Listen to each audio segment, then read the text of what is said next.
Terangnya dunia tak dapat dipandanginya, indahnya dunia tak dapat dinikmatinya.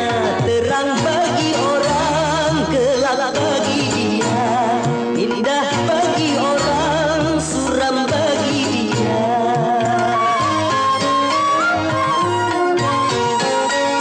Tanpa penglihatan dilalui hidup ini, tongkat yang di tangan menjadi teman abadi.